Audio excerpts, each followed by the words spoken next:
Hello everyone, enjoy this rendition of Thinking is Warfare. Conquest. Thinking is conquest. They're interrelated. Enjoy. This is a good one, stay till the end. I was asked at one point, hello warriors, I was asked at one point why I considered myself a conqueror. Why do I consider my life to be a life of conquest? Like, why do you want to conquer people? Like, that's going to result in death and mayhem and war and destruction. I don't want to conquer people.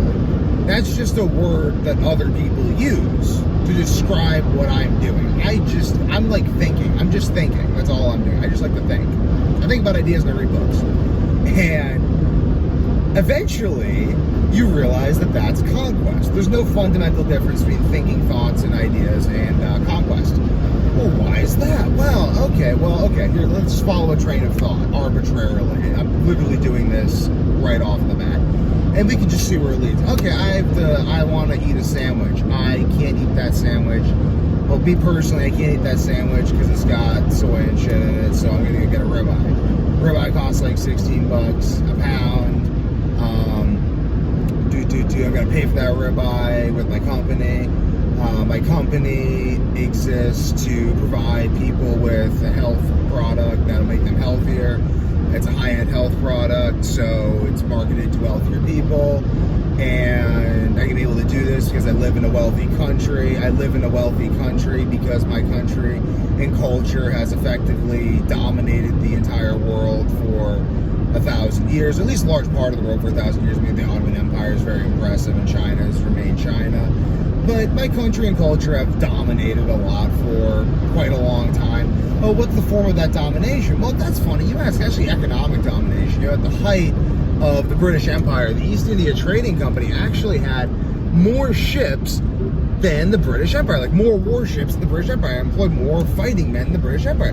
Really, that's crazy. Like, more fighting men than the British Empire? Yeah, more fighting men than the British Empire.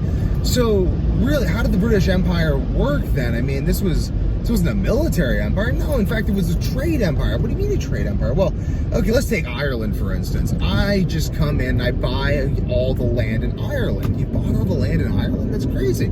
Yeah, especially all the farmland. It's cool. Why'd you want all the farmland? Well, because then I own all the food. So what are you going to do with the food? Well, I'm going to sell it to people in Britain. Well, what are people in Ireland going to eat? They're only going to eat potatoes. Well, how are they only going to eat potatoes? Well, what if they run out of potatoes? They're going to starve to death. Well, what if they try to take some people? We're going to shoot them, and we're going to lock them up in chains. We're going to ship them off to Botany Bay in Australia, and they'll never see their families again. And we'll whip them until they just work for us like dogs and slaves.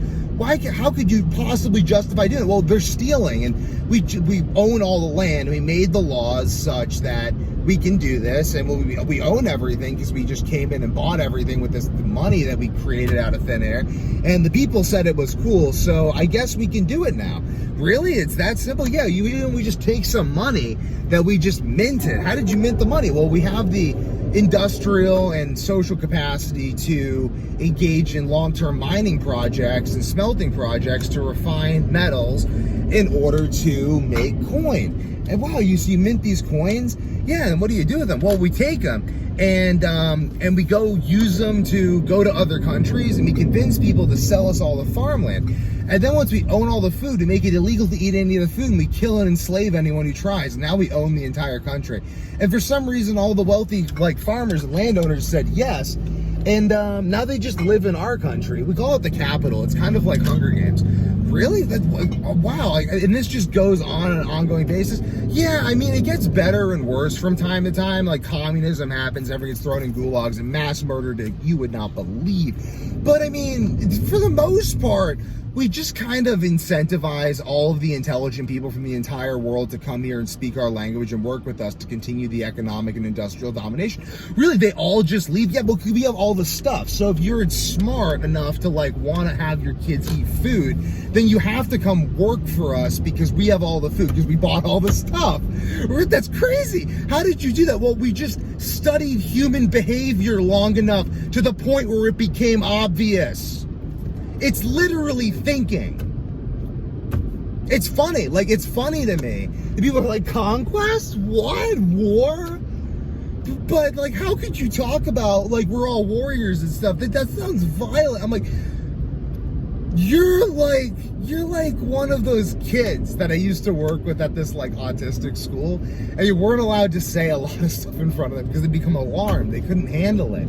And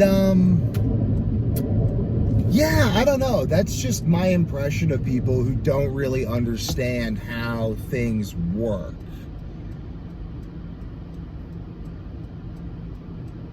Thinking is warfare. What else could it possibly be? Subscribe for more.